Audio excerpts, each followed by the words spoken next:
Hello there. What is your pain? You know, there's so many times we get into situations that we believe we don't deserve. So we go from anger to resentment to bitterness and then to resignation. The question, why me, is often the first thing that strikes us. We believe God is unfaithful, we get angry at God. But when we resign ourselves to the situation, the Spirit of God comforts us, and then we can deal with the situation. And there is no better way to deal with the situation than to use that pain to heal other people. What is your pain? How are you using it to helping other people heal? What are you doing about it? Well, you watch as Mrs. Mordi will be telling us her story and what she's been able to do.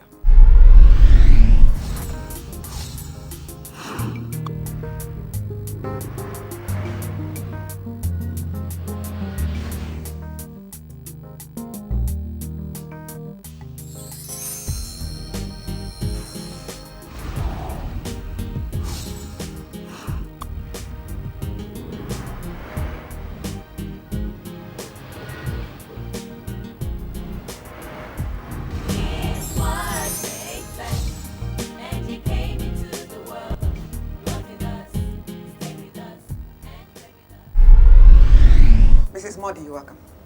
Thank you. Thanks for honoring our invitation. It's my pleasure. How is the Down Syndrome Foundation? We are doing well by God's grace. And the children are okay. Thank you. What led you into Down syndrome?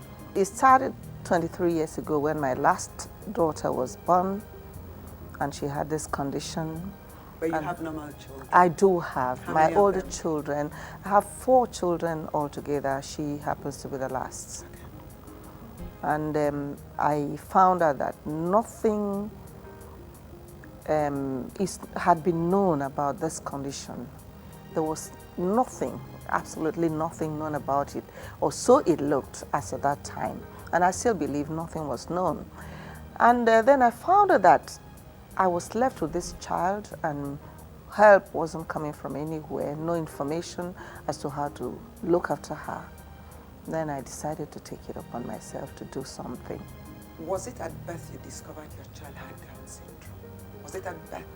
Yes, Or it months was. down the line? No, it was at birth. And I'll tell you how I got to know. Okay. I lived in the UK a greater part of my adult life. I married there. I got all my other children there. And there, incidentally, during antenatal, you would be told about things that could happen to a baby. And I had an idea about Down syndrome during one of the antenatal classes. And but I think it got tucked at the back of my mind all those years because the day my daughter was born and she was brought to me and I saw the features, that memory came right back.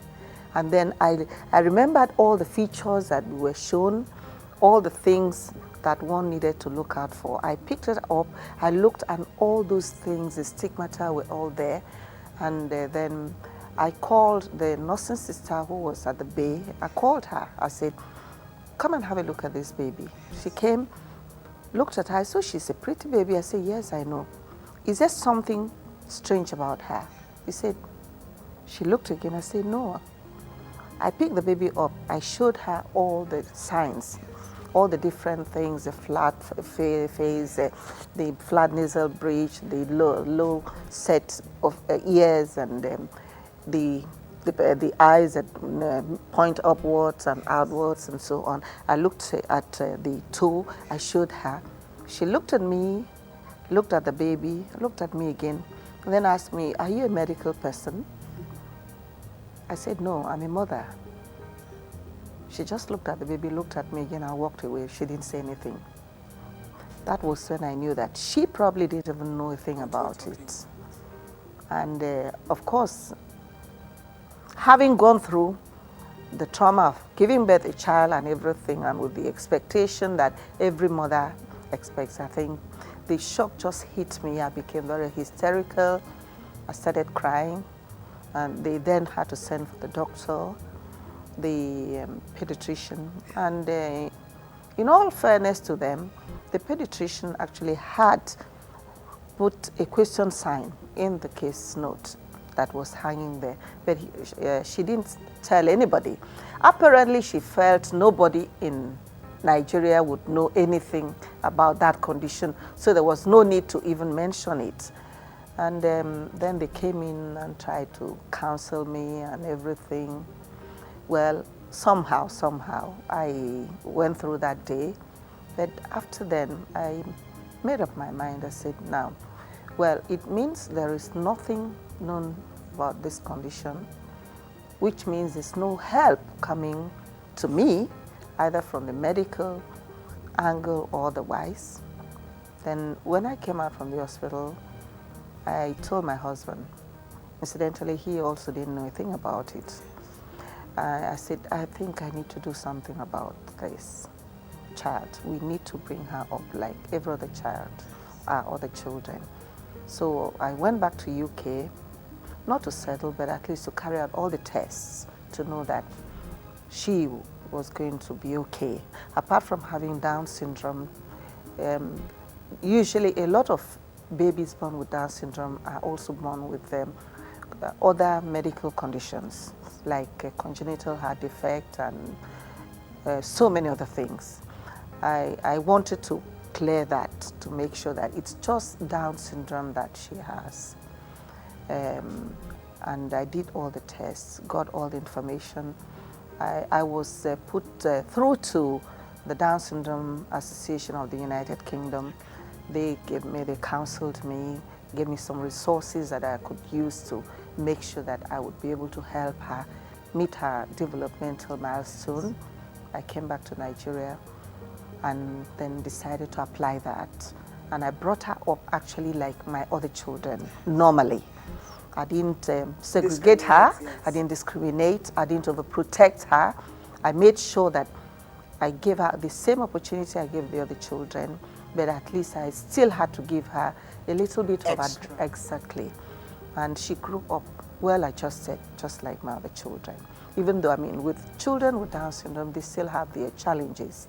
A lot of them are born with all of them have the speech defect that needs to be corrected and so on. But they need to be properly integrated early enough so that they would be able to live normal life like others. In those times when you just discovered, did you at any time cry out to God? I'm sure there are mothers there going through that kind of Indeed. situation. I just want them to be able to bond with your pain at the time, with your healing at the time, with your acceptance now, and how you're using it to heal other people. So at that time when it hits you, tell us how you felt towards God. Of course, the first thing is to ask God, why me? I mean, it's a natural thing. There's a book a lady wrote and said, it's called A Little Story, Welcome to Holland. I mean, she was telling the story of the birth of a child with Down syndrome. You're expecting a baby, you have high expectation, high hopes, you have your idea what the child is coming to be when it's born and so on, and suddenly this child is born with this condition, and you're at a loss as to what to do. Hold that thought, hold that thought. Don't go anywhere, we'll be right back.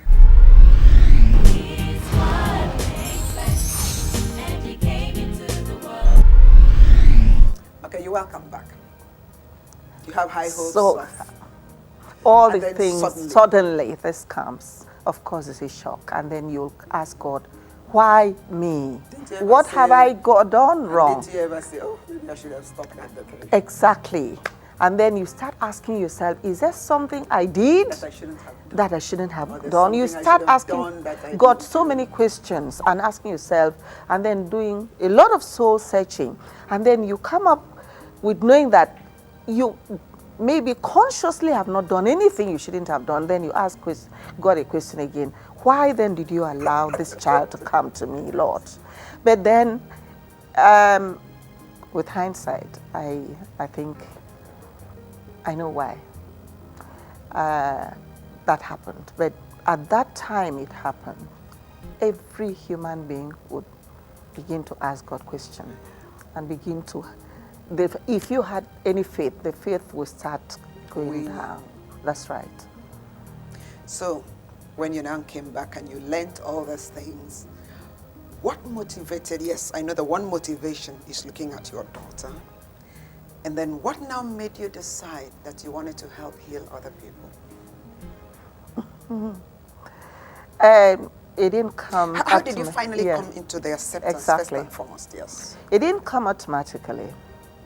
You see, I think, Yudi, there's something we human beings need to understand. We are created by God for a purpose. Very much so.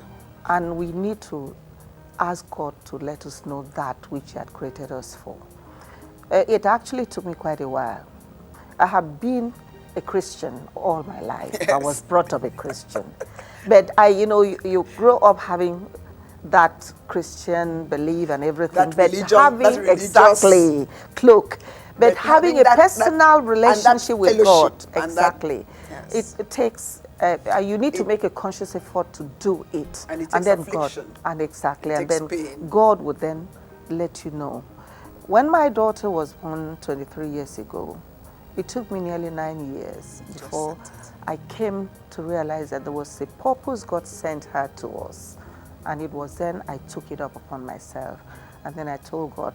God had actually told me quite a while after she was born and everything, but it took me a long time for me to come to the acceptance that yes, there is a purpose that God sent her to me, and I need to allow the will of God to be done through her life or through me, possibly because I was the one God sent her through.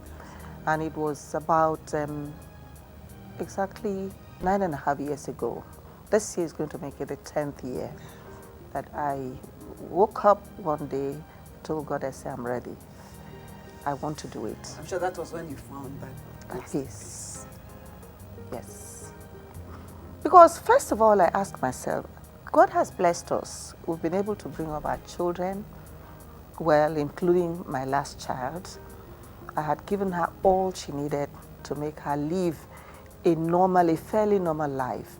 Then I asked myself, what about the 1,001 out there who have these children but they know what to do? I need now to do something about it. That was when I made up my mind to do something. Set up a Down syndrome foundation. It started as an association, a collection of families of these special children. I gathered them together. Let me give you the story a little bit. Please. Every year after she was born, I would go to UK, attend some seminar or workshop, get to learn things that I should do for her. I would come back and then I would use that, apply that, and I saw the development and the improvement in her life, and I was doing it regularly. Then one of the years when I went, about 14 or 15 years ago, one of the people organizing the workshop asked me, he said, have you considered starting an association back in your country?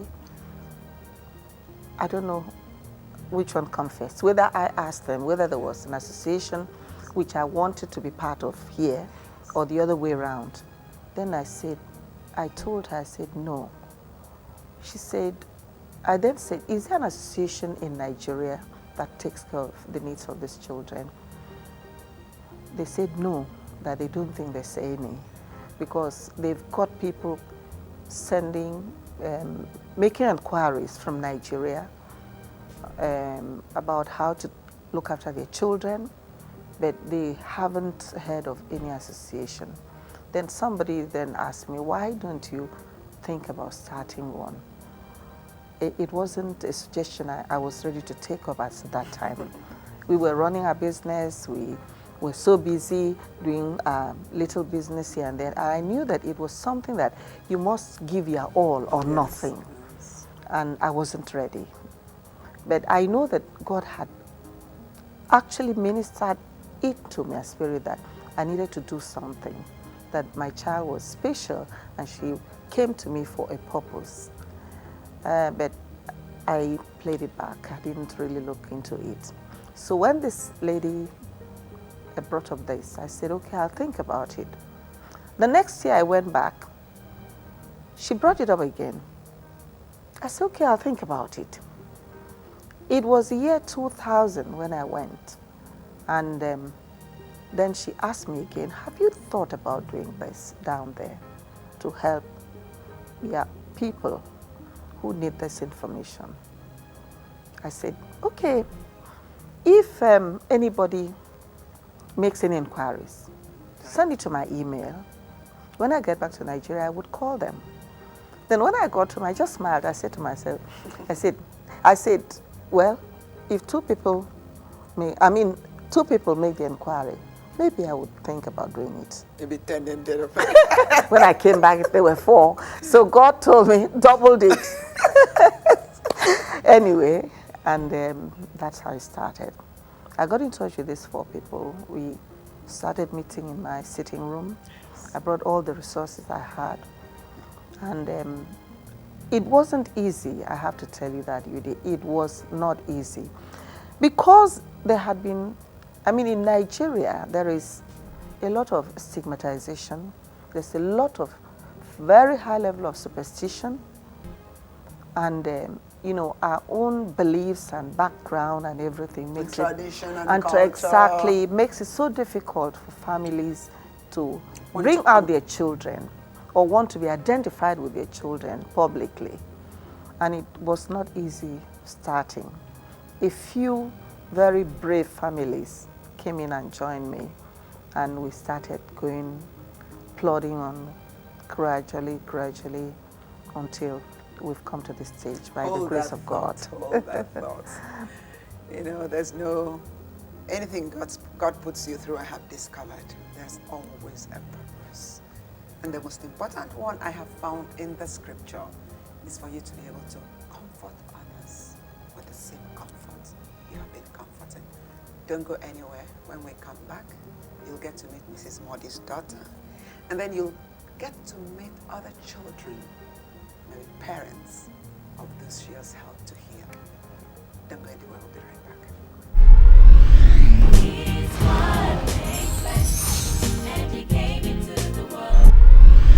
Okay, you're welcome back.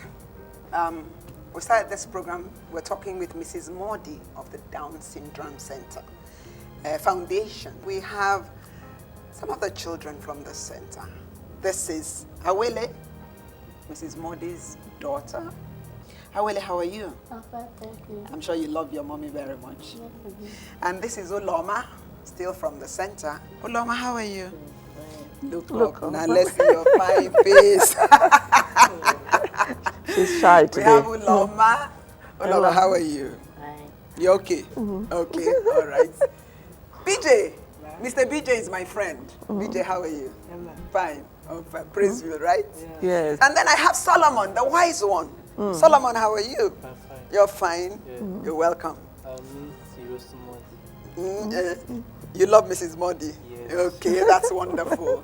And then I have a parent who has a child with Down syndrome. That's BJ's father, my brother, Majek. Majek, how are you? Fine, thank you. Good to see you again. Same here. So, now that you have your child in the foundation, what has it done to the child? Well, it's giving you a sense of purpose. Has given me a platform of hope. Because I was privileged to be with somebody in 2002, as a matter of fact, when I saw on television.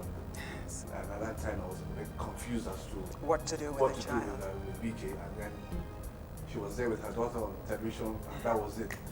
That was And what then you did called it. her. I sent a message to somebody I knew at the television station, and I said, please scroll the telephone number and the address of the place, which they did about 5 minutes later. And on the following Monday, I was At the center. at the center. At the front center. 19 Okolano Drive. Yes. 109. 109 Willow Drive. Because I remember one day you were coming to my place and you said you just had a party at the at the center, yes. And I hear you're having another one too. Today we have. Since Mordi It's must be an having a ongoing swell time. thing. How come you don't No. invite me to such parties? Oh, you're welcome any day, because that's part of what we do. We have good time all the time. Our children like to have real good time. They like to have fun. And actually, it's part of the program for them, the social integration, and to get them that sense, to have that sense of belonging. We always organize parties for them, like during festive seasons. I was telling you earlier, I said we run 3 programs. Yes. Early medical intervention to make sure they are well and alive, early educational intervention, and vocational training. And then we do, the party we are going to have is part of the early social integration. We through this party, we organize the parties and invite other children, their siblings and other friends to come in. And then I'm sure you probably have seen a few of our parties. Maybe one of these days I'll attend something. Yeah, please do. If you finish in time, come. How do you fund the center? Let Majek answer that. How do you fund the center, Majek? Let's go back into time. Let's go back into history. Okay. Initially, Mrs. Mordi was more or less funded on her own Yes. at the onset. Now that it's a foundation, it's given a much more stronger platform which is to promote it. And we've had people coming in from time to time. The government itself has supported the foundation. Few parents, a lot of the parents are indigent, so very few parents can afford to. Because probably maybe the rich ones are too ashamed to That's let correct. people know that they have children with Down You'll be syndrome. surprised to find out that there are quite a number of people who are famous, Who have Down. children with Down syndrome. And who lock the Who children. lock them up? You'll be surprised. Unfortunately, we will not use this. No, please don't. don't. But you'll be amazed. Even your next door neighbor may have. Your next door neighbor you've been living with for the last. I guess it's 10 because years. of the stigmatization and that's our why tradition the and center- that's why the culture. tradition came up, But I'm sure with this, how many children do you have in the center? Presently, we are running residential programs. So we have boarding facilities, and we have about 22 who are living in. I hope the parents still come to visit them. Even Oh, though they do. would- They okay. do. That's part. I mean, that's one of the things we insist on, because these children can only do well when they have that sense of. I mean, you show them love, and if a parent abandons a child, you will see that they'll not do How well about the at ones all. about the children who are locked up inside them? Well, we can't bring them out if the parents won't bring them No, out. I mean, what would their life be? if Okay, they you were would, locked in? if you see them, you'll see a stark difference between our own kids and them, because they are withdrawn and they would not be able to learn anything. They would not even be able to take care of themselves Well, or they're relate with lacking in others. social skills. Yeah, and they lack in social skills. You see, these kids are like computers.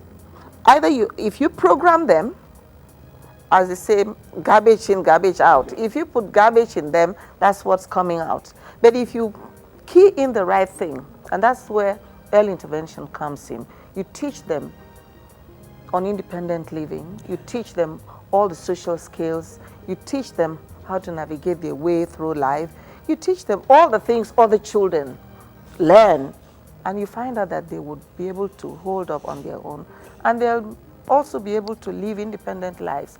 But those of them who are locked up, they cannot do well because nothing had been taught to them.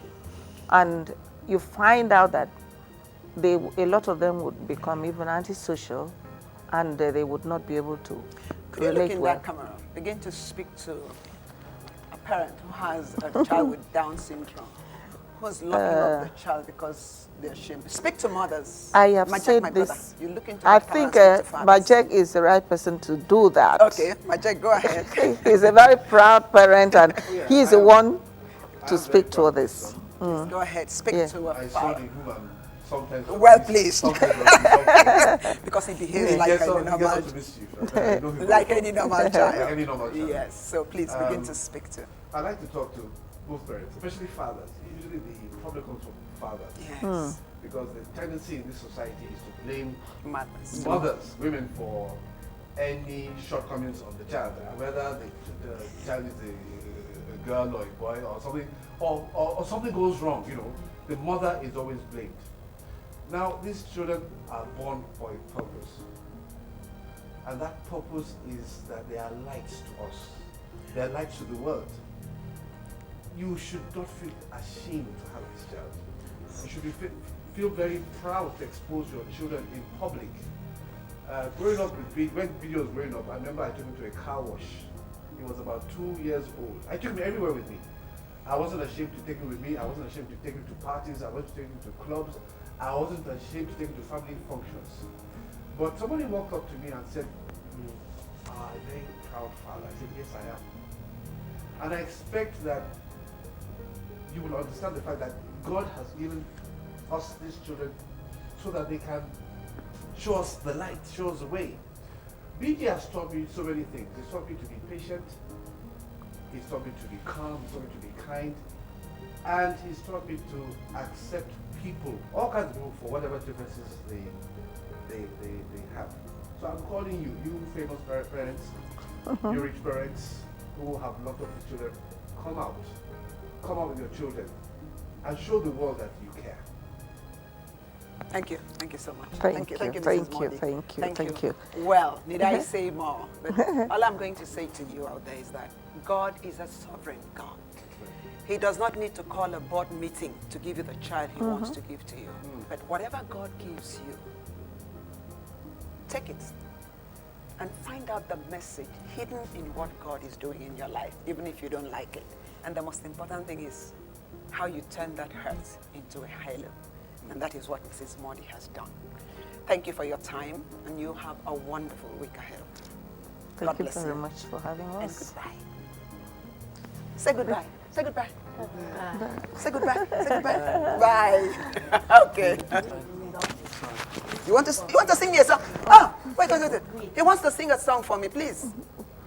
Sit down. Sing a song for us. Go ahead.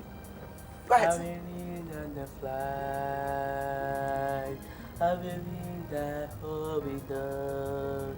In the way, in the spy away. I need my soul. In the will be done. I believe that the flight. Who says they cannot live normal lives? Who says who? My brother.